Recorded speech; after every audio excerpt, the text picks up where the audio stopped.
Hey, I'm John Cannell, and today on Preppy Kitchen, we're making some easy, amazing carrot cake cookies. So let's get started. You should also have your oven preheated to 350 so it is nice and hot. These do not need any chill time. First off, grab some carrots. We want to end up with 1 cup or 90 grams of shredded carrot for this. Give them a quick peel, and now shred them up. I love carrot cake so much, and this is carrot cake in cookie form. They're cakey and chewy with some delicious icing on top, and they're so easy to make.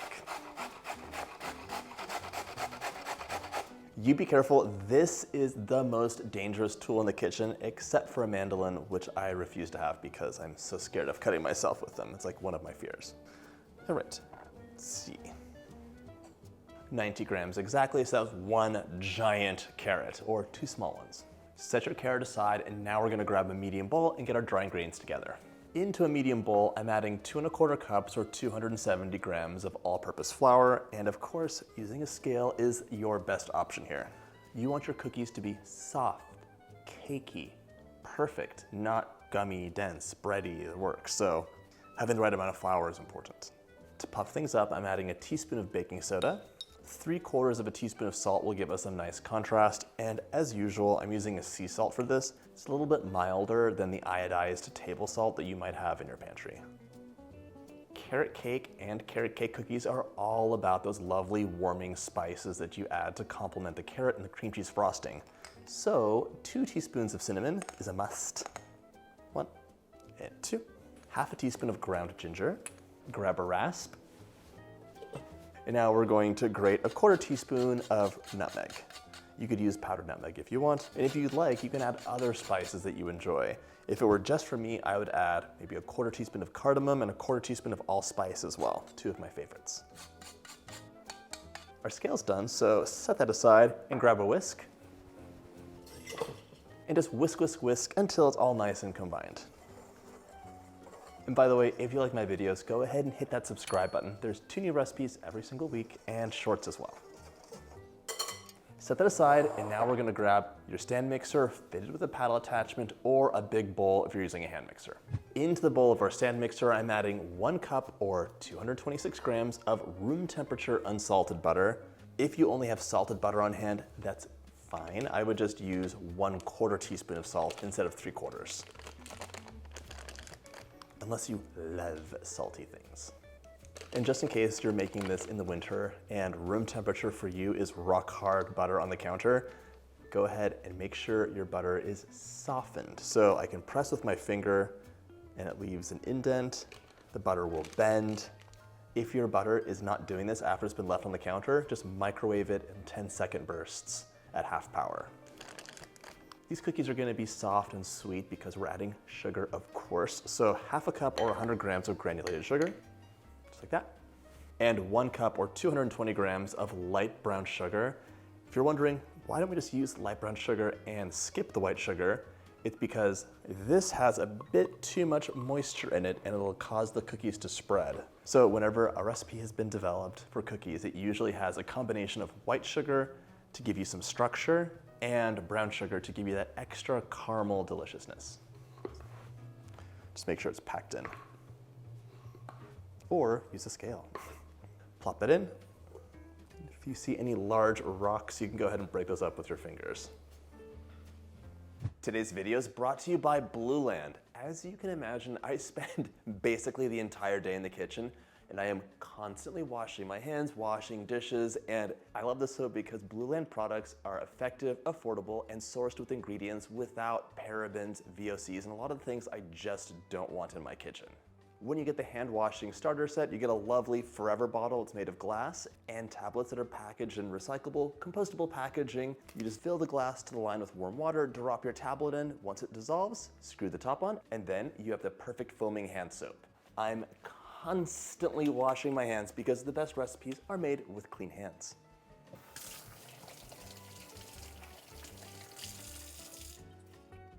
Blueland also makes laundry, dishwasher, and toilet cleaning tablets so you can clean the house with effective, planet-friendly materials. All you have to do is click my link below to get 15% off your first kit. And now, back to the recipe. Pop your paddle attachment on, and we're gonna mix this at medium speed for about 3 minutes until it's light and fluffy.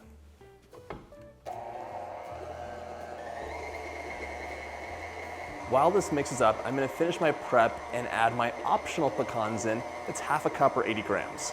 We're gonna give these pecans a nice chop. If you don't like pecans, you could skip them. You could use walnuts. You can really make these cookies your own by adding things like shredded coconut, raisins, even pineapple bits, as long as you really press all the liquid out and just have the delicious pineapple flavor left. Perfect. And you can see my butter and sugar is now light and fluffy, just like that. I'm gonna scrape the bowl down right now. Crack 1 egg, add that into your mixture, along with 2 teaspoons of vanilla for some delicious flavor.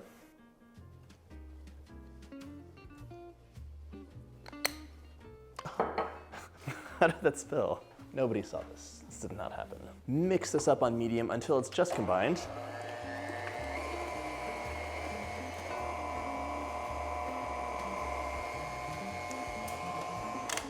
All mixed up, and now it's time to really combine everything and finish this batter. With a mixer on low, I'm gonna gradually add my dry mixture in.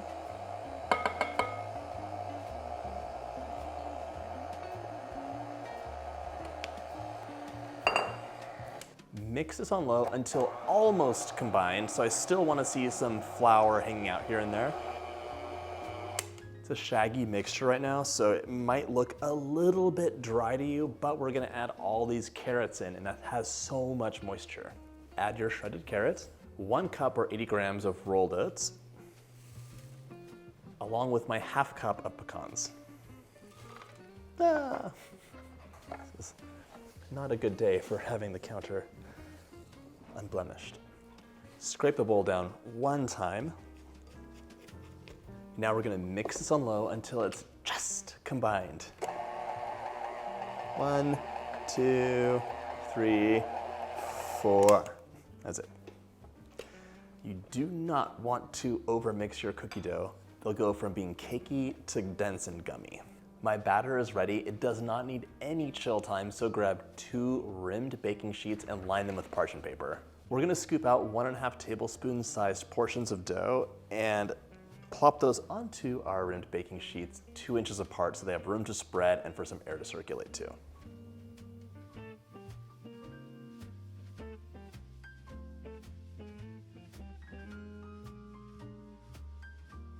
Just tucking the carrot in as I go before I plop it onto the baking sheet so it doesn't stick out and potentially burn. Carrot's a really interesting ingredient for desserts. One thing that I thought was interesting was that in the Victorian times, apricots were very popular, but they're really only for rich people because you had to grow them in greenhouses. So unless you were having them like for that one particular point in the season, you'd only have apricots if you had a whole person to maintain this garden, right? So most people couldn't afford them, but the solution was to create a mock apricot jam, and they used carrots for that. So carrots were like a versatile ingredient that you could use to fool people. This makes a pretty good sized batch of carrot cake cookies. If you don't want to enjoy them all right now, you could freeze half of them, or however many you want, on a baking sheet, transfer to a freezer bag, and they can stay frozen for up to 3 months. Then just bake from frozen, making sure to add a couple extra minutes of bake time. My carrot cake cookies are ready to go into my preheated oven, 12 minutes at 350. The edges will be golden and the centers will be soft. Or you could add 2 to 3 more minutes of bake time for a crisper cookie. In you go. While my cookies are cooling, and they smell amazing by the way, we're gonna make a luscious, easy cream cheese frosting. Into the bowl of my stand mixer, I'm adding 8 ounces of softened cream cheese. This should be like room temperature on a warm day, or if it's a cold day, I would microwave it in like 10-second bursts at half power. I'm also adding in half a cup or 113 grams of unsalted room temperature butter. Pop your paddle attachment on, and we're gonna mix this on medium until it's really nice and combined.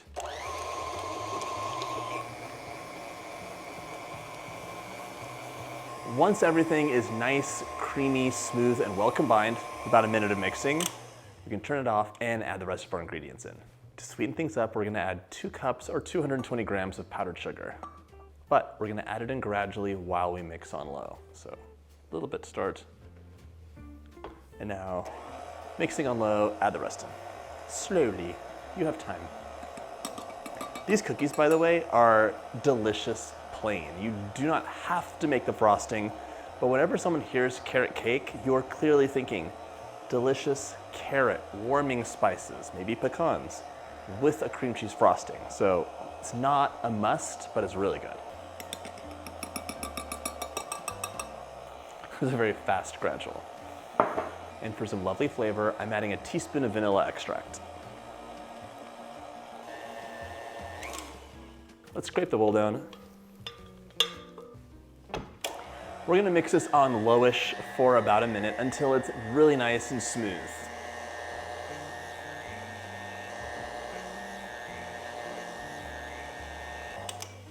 Look at that luscious texture. We are ready to decorate these cookies. Grab your cooled cookies and we're just going to swoosh some frosting on. I'm adding about a tablespoon or so per cookie. But once again, it's totally up to you. Just get a couple swoops in there and then finish it off with a sprinkle of pecans. You could leave them plain, add a sprinkle of cinnamon. Really, it's just up to you.